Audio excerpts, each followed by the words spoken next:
Good morning student. Online classes में Vinayak school की ओर से आप सबका स्वागत है। आज हम पाठ 7 आधुनिक कला व आधुनिक कलाकार के बारे में पढ़ेंगे। 1940 के दशक में बंगाल शैली के पारंपरिक रूढ़िवादी विचारों के विरोध में नव विचारों और नई धारणाओं, नए विश्वासों के साथ नई कला उभर कर सामने आई। इस नई कला को हमने आधुनिक कला नाम दिया और इस नई कला को सामने लाने के लिए 1940 के दशक में कुछ ग्रुप सामने आए। उसमें से 3 ग्रुप में से हमने 2 ग्रुप तो पढ़ लिए। कौन कौन से ग्रुप थे बेटे? कलकत्ता कला समूह है, जिसकी स्थापना 1943 में प्रदोष दास गुप्ता और मजुमदार ने की। उसके बाद peg progressive artist group, peg की योजना बनाने वाले रज्जा, सुजा और आरा थे और इसमें 6 कलाकार थे। रज्जा, सुजा, आरा, गाड़े, बाकरे और हुसैन, ये 6 कलाकारों ने मिलकर पेग को आगे बढ़ाया। तीसरा ग्रुप था दिल्ली शिल्पी चक्र। तो आज हम आधुनिक कला में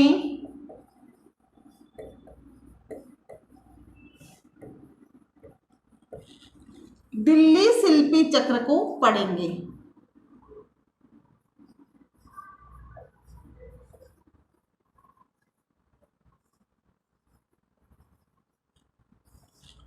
दिल्ली शिल्पी चक्र की जो स्थापना है वो एक वाक्य, आदर्श वाक्य के साथ हुई।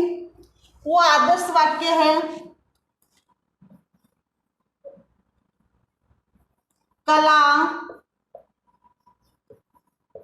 जीवन को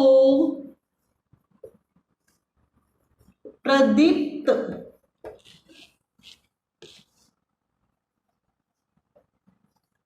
करती है।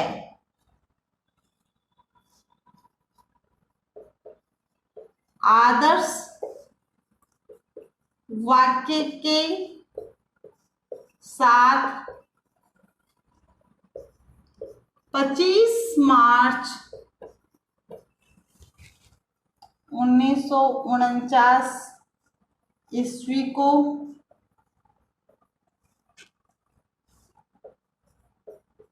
इसकी स्थापना हुई। देखो 2 छोटे प्रश्न बन गए इतनी ही देर में। पहला प्रश्न क्या है? दिल्ली शिल्पी चक्र की स्थापना किस आदर्श वाक्य के साथ हुई?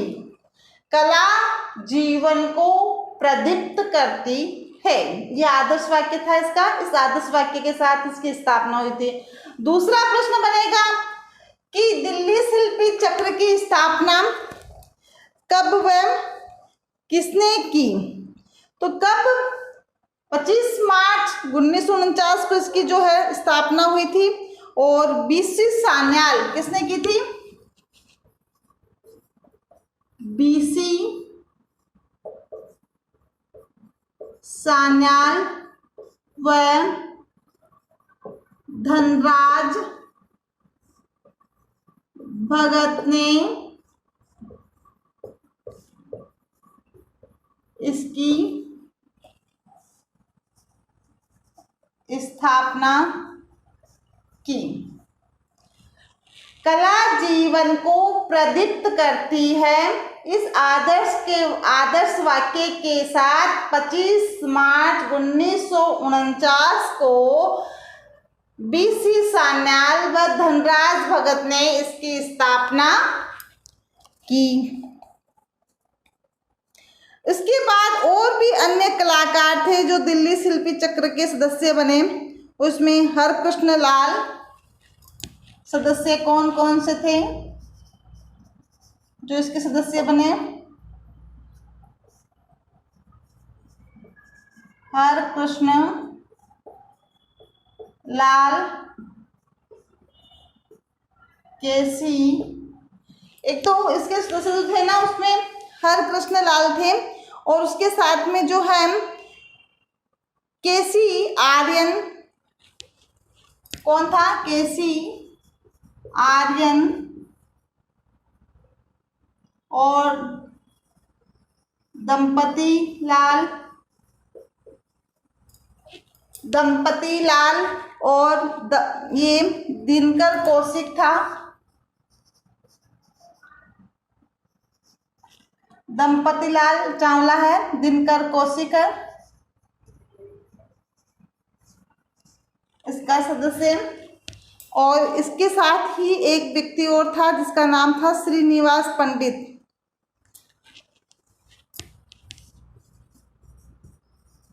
अप्पा स्वामी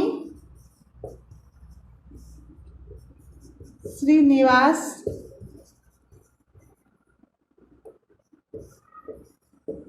पंडित, ये इसके सदस्य रहे हैं। अब हम देखें चक्र ने अपने घोषणा पत्र में क्या घोषित किया। पत्र ने अपने घोषणा पत्र में कहा, समूह समझता है कि, इसकी घोषणा थी किसकी? दिल्ली शिल्पी चक्र की। तो मैं आपको फिर बताती हूँ, दिल्ली शिल्पी चक्र ने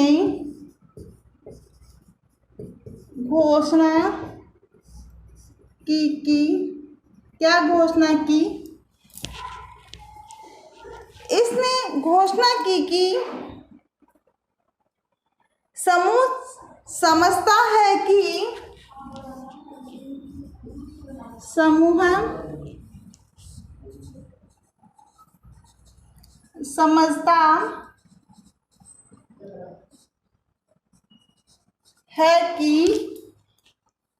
क्या समझता है समूह? कला को एक गतिविधि के रूप में, कला को एक गतिविधि के रूप में उसने घोषणा की कि समूह समझता है कि कला को एक गतिविधि के रूप में जीवन से अलग नहीं किया जाना चाहिए। गतिविधि के रूप में जीवन से अलग नहीं किया जाना चाहिए। कि कला जो है एक गतिविधि है, इस गतिविधि को जो है जीवन से अलग नहीं करना चाहिए। एक राष्ट्र की कला का स्वरूप, एक राष्ट्र की कला का स्वरूप अलग नहीं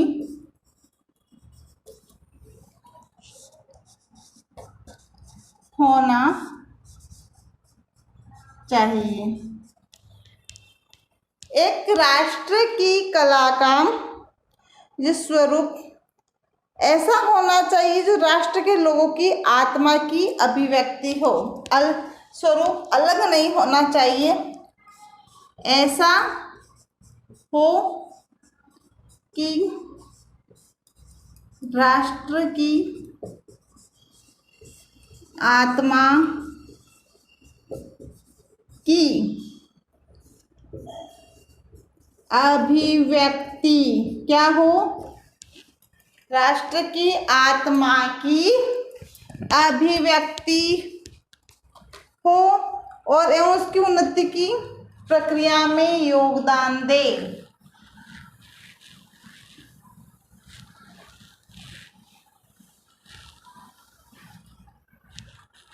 नीचे वाली लाइन वापस लिख रही हूं मैं।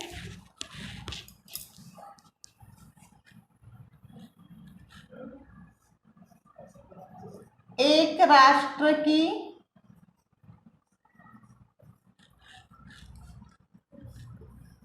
कला का स्वरूप ऐसा होना चाहिए कि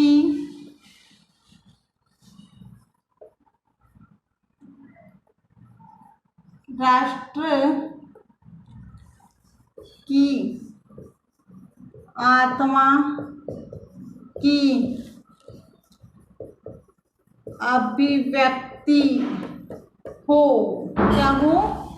उसी राष्ट्र की आत्मा की अभिव्यक्ति हो एवं उसकी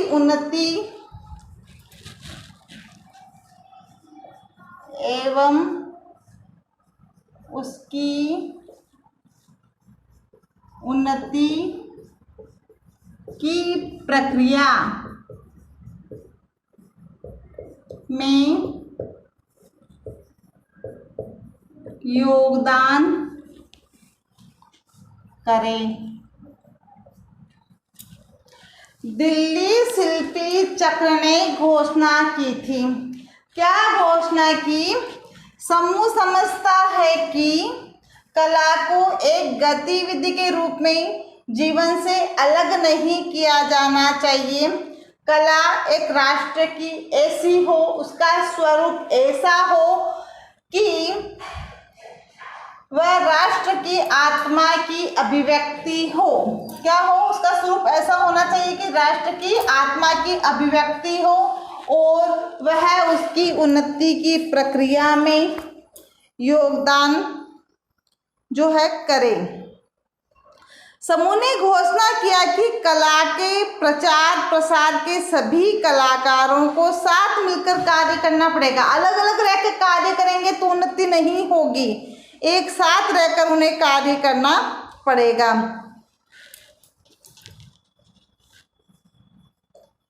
समूह के सभी कलाकारों को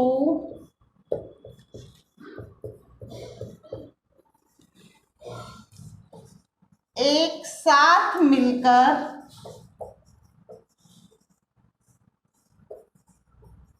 कार्य करना होगा, तभी इसी आधुनिक कला की जो है उन्नति होगी।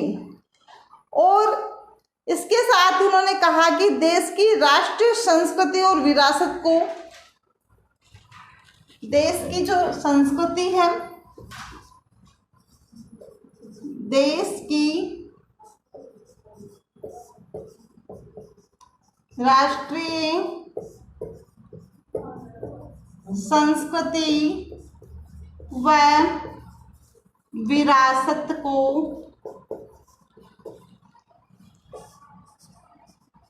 साथ मिलकर कार्य करना होगा।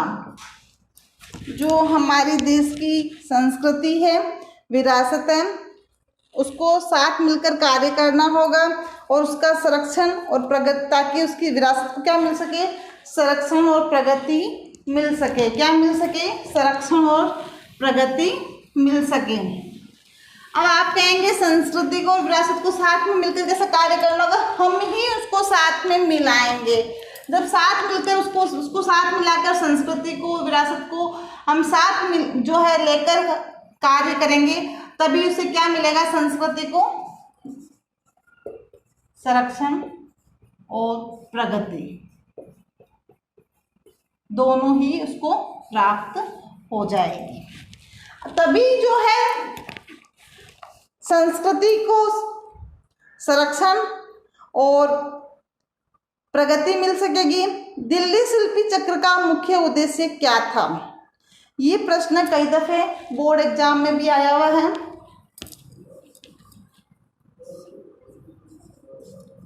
दिल्ली शिल्पी चक्र का उद्देश्य।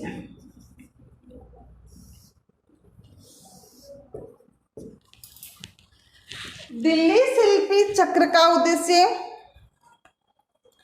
प्रभावी गतिविधियों और कार्यक्रमों द्वारा प्रभावी गतिविधियों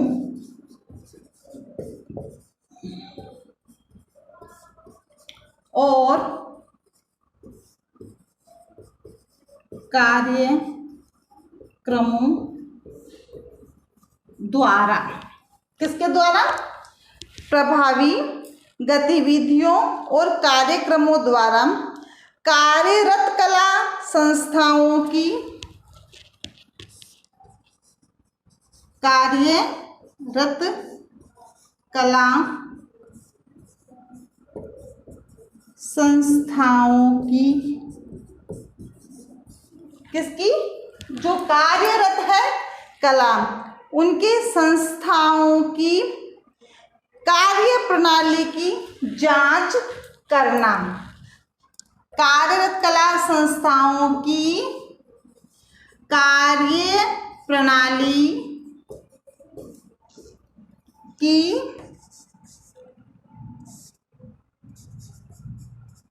जांच करना। क्या करना? उस कार्य प्रणाली की जो संस्थाएं हैं उनकी कार्य प्रणाली की संस्थाओं की जांच करना।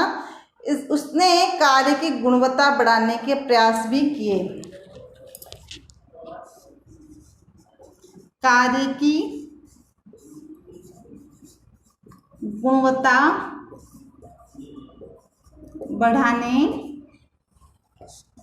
के प्रयास की। दिल्ली शिल्पी चक्र का उद्देश्य। दिल्ली शिल्पी चक्र का उद्देश्य क्या था? प्रभावी गतिविधियों और कार्यक्रमों द्वारा कार्यरत कला संस्थाओं की कार्य प्रणाली की जांच करना। इसने कार्य की गुणवत्ता बढ़ाने के भी प्रयास किए। चक्र के कलाकारों ने नए उत्साह के साथ और अभिव्यक्ति की नई शैलियों के साथ युवा कलाकारों का क्या किया बेटे? आकर्षक बढ़ाया, आकर्षित किया और सामाजिक यथार्थों को उजागर किया। क्या किया? सामाजिक यथार्थ जो थे उसको उजागर किया।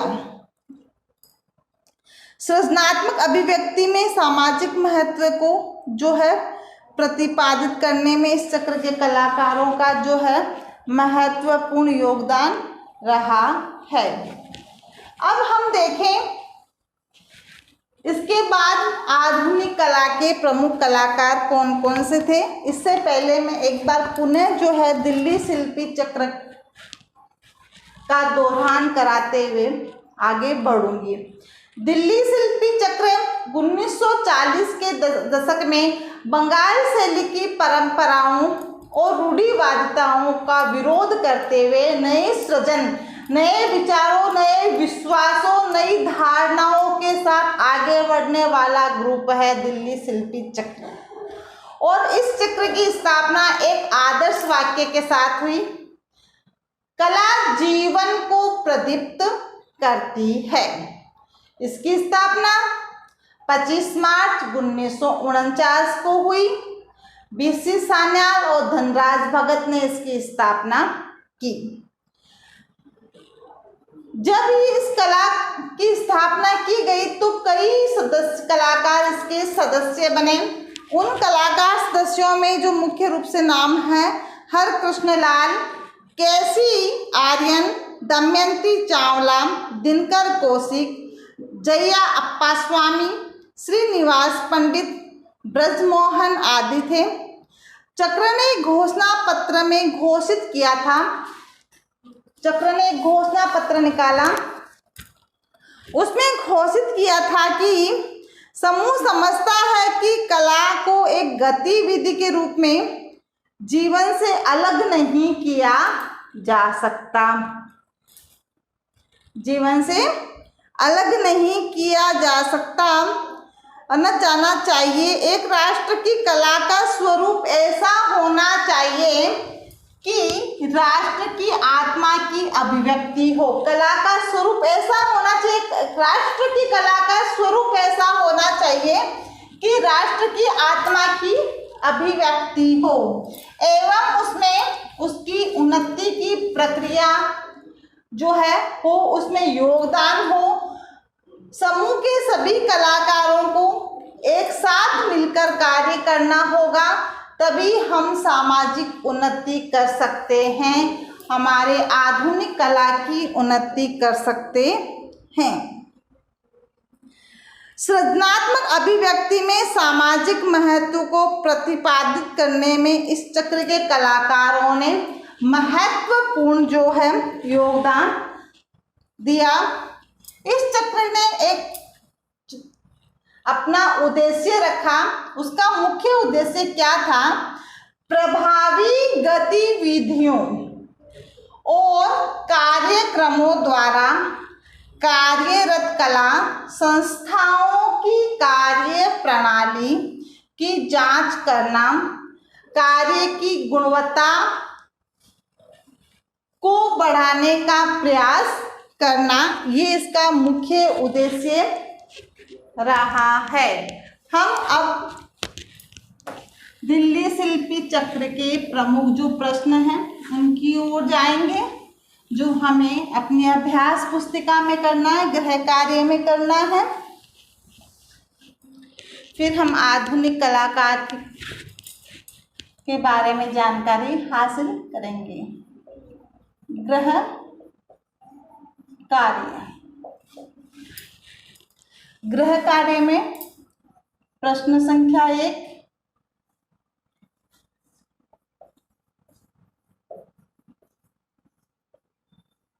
दिल्ली शिल्पी चक्र की स्थापना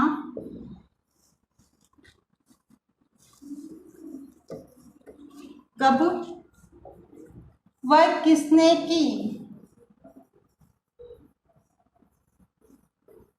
दिल्ली शिल्पी चक्र की स्थापना 25 मार्च 1949 बीसी सान्याल और धनराज भगत ने की। प्रश्न संख्या 2, किस आदर्श वाक्य के साथ शिल्पी चक्र को स्थापित किया गया? कौन सा आदर्श वाक्य के साथ स्थापित किया गया था दिल्ली शिल्पी चक्र को? कला जीवन को प्रदीप्त करती है, इस आदर्श वाक्य के साथ इसकी स्थापना की गई थी।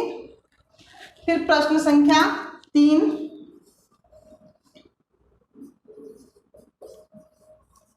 शिल्पी चक्र को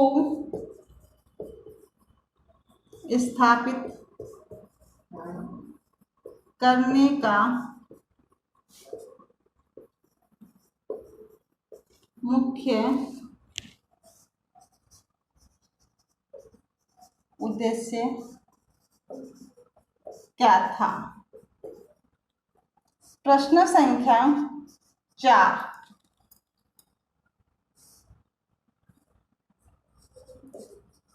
दिल्ली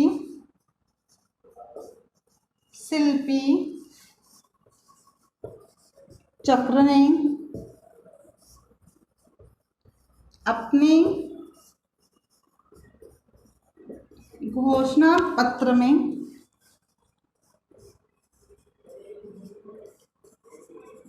क्या लिखा? उसके घोषणा पत्र में क्या लिखा गया था? उसके घोषणा पत्र में लिखा गया था, समूह समझता है कि कला को एक गतिविधि के रूप में जीवन से अलग नहीं किया जाना चाहिए। एक राष्ट्र की कला का स्वरूप ऐसा होना चाहिए कि राष्ट्र के लोगों की आत्मा की अभिव्यक्ति हो और उसकी राष्ट्र की उन्नति में योगदान करें। ये इसके घोषणा पत्र में लिखा गया था। इस तरह से हमारे टोटल 4 प्रश्न जो आपको गृह कार्य में करने, अपनी अभ्यास पुस्तिका में करना है। और आज हमने 1940 के दशक के जो 3 प्रमुख ग्रुप थे, उन तीनों प्रमुख ग्रुप के बारे में जानकारी हासिल की है। कल हम आधुनिक कला के जो प्रमुख कलाकार हैं, उन कलाकारों के बारे, व्यक्तित्व, कृतित्व के बारे में जानकारी हासिल करेंगे। Thank you.